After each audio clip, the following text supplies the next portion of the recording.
Récemment, la placide ville de Champigny-sur-Marne, à quelques encablures de Paris, a donc été la victime d'une attaque d'une rare violence contre son commissariat à coups de barres de fer et de mortier. La chose n'est pas si rare que cela, mais n'est pas toujours relayée par le pouvoir en place et par les médias. Il ne faut jamais faire le jeu de l'extrême droite, jamais, jamais, jamais.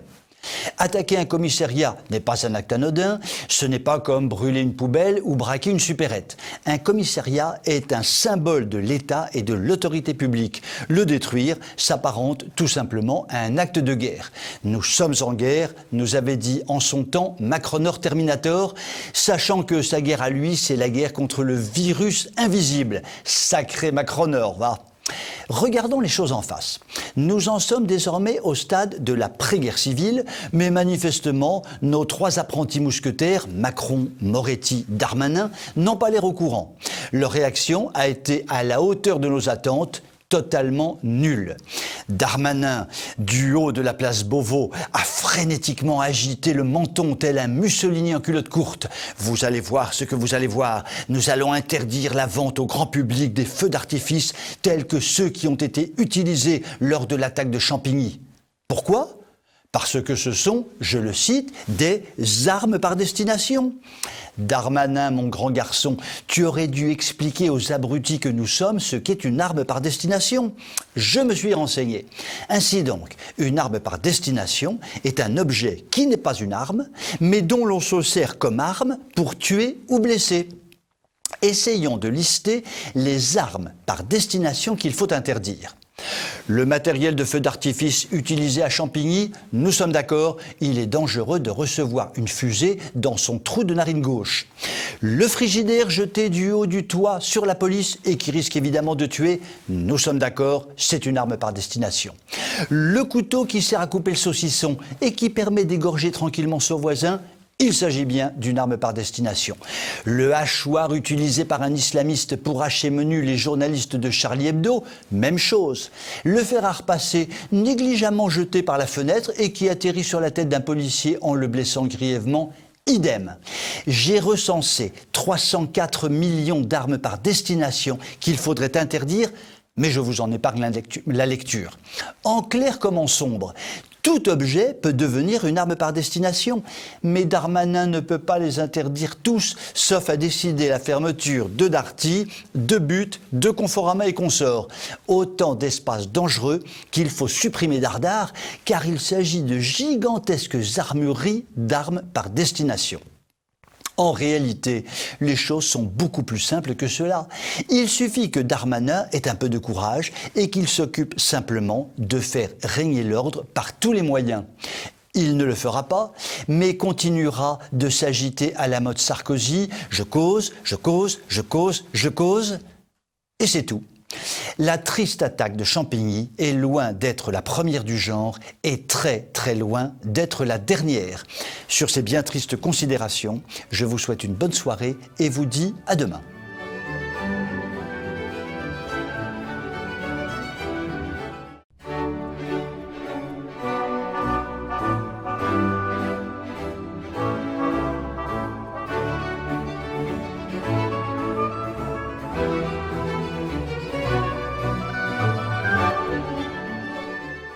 Faites ce que je dis, pas ce que je fais. Non, mais des fois. Le comportement citoyen, la préservation de l'environnement, la sauvegarde de l'espace public, c'est bon pour les autres, mais pas pour la République en marche. Faut pas pousser, non mais des fois. En effet, l'activité de la rentrée pour le parti gouvernemental, c'est le découpage-collage. LREM colore et décore les murs des villes de France à grands coups d'affiches, de propagande, montrant le héros Macronor Covidor dans le feu de l'action, avec comme beau slogan « Ensemble, nous réussirons ». Nous réussirons ensemble à faire quoi ? Je vous le demande bien, mais là n'est pas la question. Cette campagne est peut-être destinée à nous remonter le moral, Mais pour l'instant, le résultat n'est pas flagrant.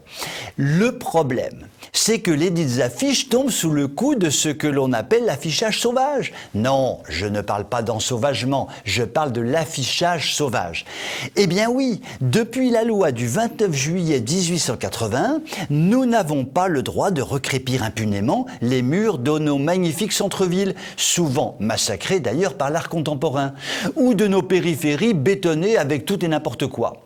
Du coup, dans les municipalités de France et de Navarre, ça jase. LREM serait-elle au-dessus des lois? Connaît-elle les règlements? Se fiche-t-elle de polluer et d'enlaidir les façades? Qui va nettoyer? Autant de questions pour l'instant sans réponse. La réponse a fini par venir de la part d'un membre du bureau exécutif du parti qui porte le joli nom de l'avocat, ça ne s'invente pas, et qui, comme tout bon avocat de gauche, essaye de défendre l'indéfendable. Ce n'est pas de la vile propagande partisane, nous dit-il. Je le cite, c'est un enjeu collectif où les attitudes partisanes doivent laisser place à un enjeu de cohésion nationale. Bon sang, mais c'est bien sûr. 200 000 affiches ont donc été parachutées sur toute la France pour nous rappeler la bienveillante tutelle qu'exerce Macronor, Covidor, chef de guerre, sur nous tous. Comme c'est rassurant. Moi, cela me rassure totalement. Quoi qu'il en soit, il y en a qui ne perdent pas de temps pour rentrer en campagne. Finalement, ce n'est peut-être pas une mauvaise idée. Plus nous allons voir la bobine macronienne, plus nous allons saturer et plus nous serons motivés pour mieux voter en 2022 qu'en 2017. Sur ces considérations optimistes, je vous souhaite une belle soirée et vous dis à demain.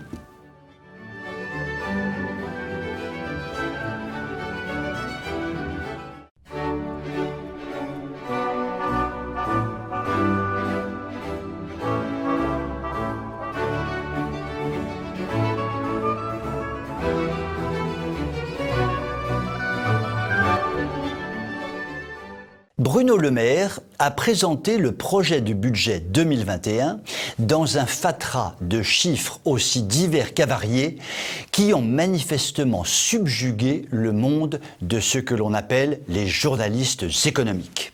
Ces derniers ont donc retraduit fidèlement les propos du ministre en oubliant leur rôle principal qui est d'analyser et de commenter en fonction de l'implacable réalité et non en fonction de positions politiques. Car tel est leur devoir vis-à-vis de leurs lecteurs qui ont besoin d'une information vraie et argumentée.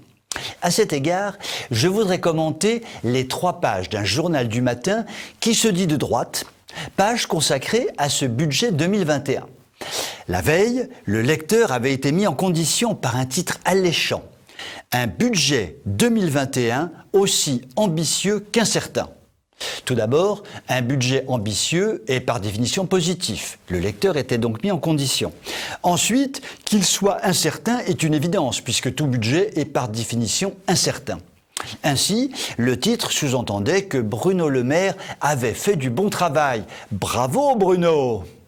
Le lendemain, le même journal analysait le budget sous un grand titre. Un budget hors norme face à la crise. D'emblée, il était sous-entendu que la crise rendait acceptable un budget hors norme, qui allait sûrement sortir la France de la crise.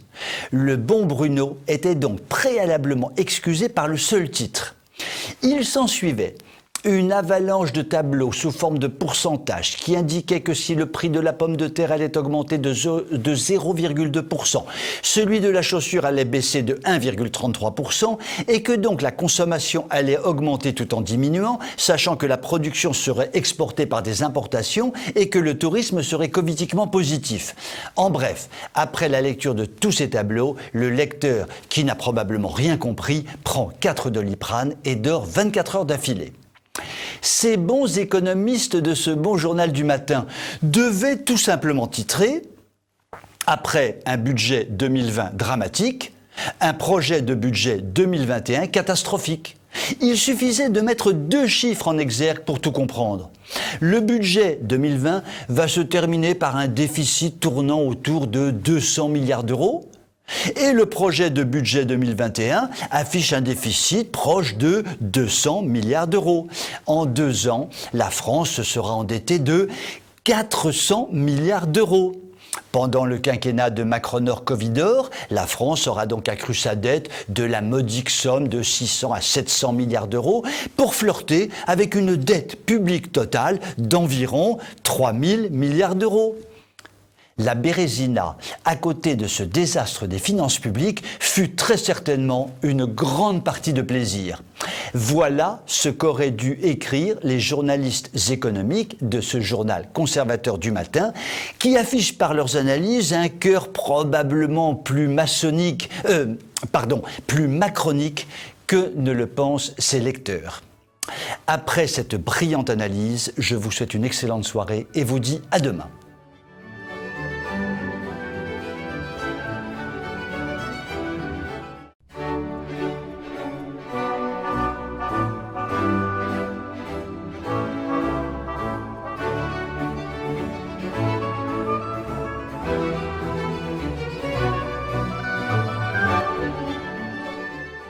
Le Conseil constitutionnel est une formidable institution républicaine destinée à s'assurer de la constitutionnalité des lois et accessoirement à recycler les anciens présidents de la République et autres ministres à la retraite pour éviter qu'ils ne s'ennuient durant les longs après-midi pluvieux de l'hiver. L'IREF, un institut de recherche qui milite pour la liberté économique et la concurrence fiscale, s'est penché sur les rémunérations et avantages perçus par ces braves gens, le tout aux frais de la République, ou plutôt des contribuables. Le résultat est enthousiasmant.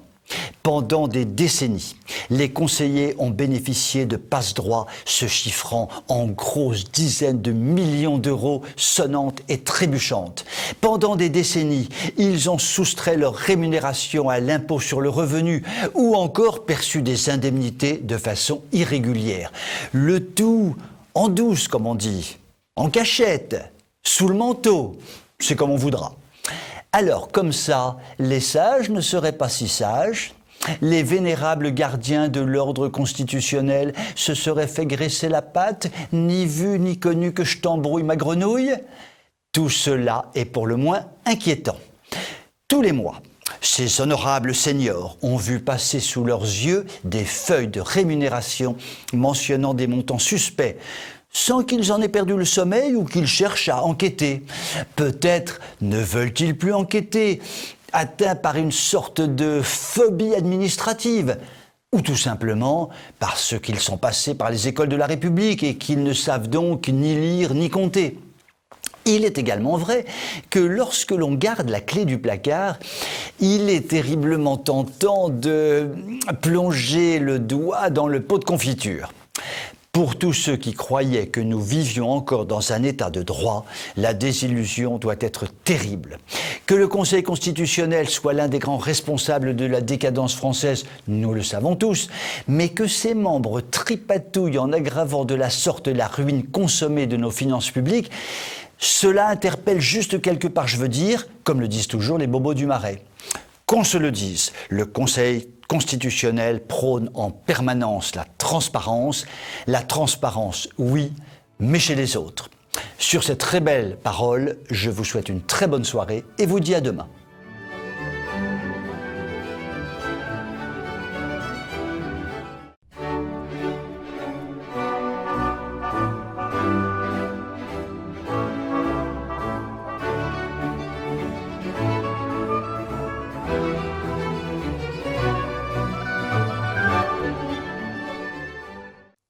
Des manifestations se sont tenues un peu partout en France pour protester contre le projet mortifère de loi de bioéthique.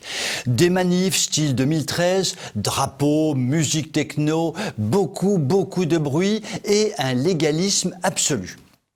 L'on est en droit de se poser une question légitime. Faut-il tant de bruit et de hurlements dans le cadre d'un légalisme absolu ? Ne faudrait-il pas moins de bruit et de fureur, mais également moins de légalisme absolu? La question reste ouverte.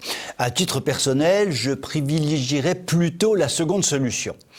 En revanche, une autre question me semble très importante.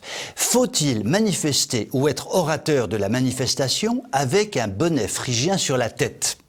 Cette question, qui peut sembler secondaire, est probablement capitale. Le bonnet phrygien, nous le savons tous, est l'incontournable symbole de la Révolution de 1789, période dramatique de terreur et de massacre pour tous. Faut-il manifester en 2020 en exhibant de tels symboles? Ces bonnets phrygiens, arborés pour la défense de la famille, sont la preuve de ce que nous pourrions appeler le syndrome du ralliement. On reconnaît le système dominant et ses codes, on s'y soumet en espérant se faire entendre, et c'est le contraire qui se produit dans la mesure où l'on accepte de reconnaître les règles d'un ordre érigé pour nous détruire. En réalité, ces bonnets phrygiens coiffent, si je peux m'exprimer ainsi, les fameuses valeurs de la République. Ce qui appelle plusieurs remarques.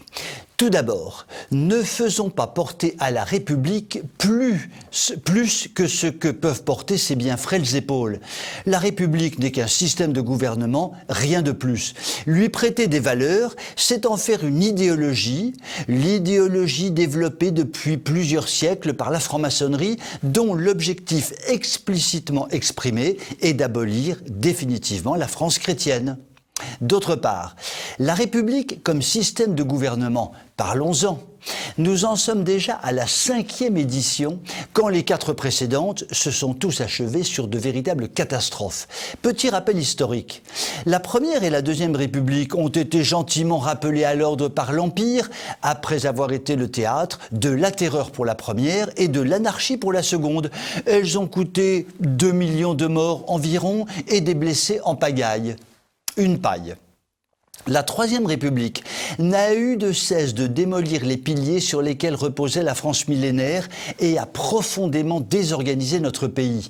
Assez logiquement, elle a failli s'effondrer en 1914, a pleuré ses presque 6 millions de morts et blessés en 1918 et s'est effondrée pour de bon dans la lâcheté et la peur au moment de la débâcle de 1940.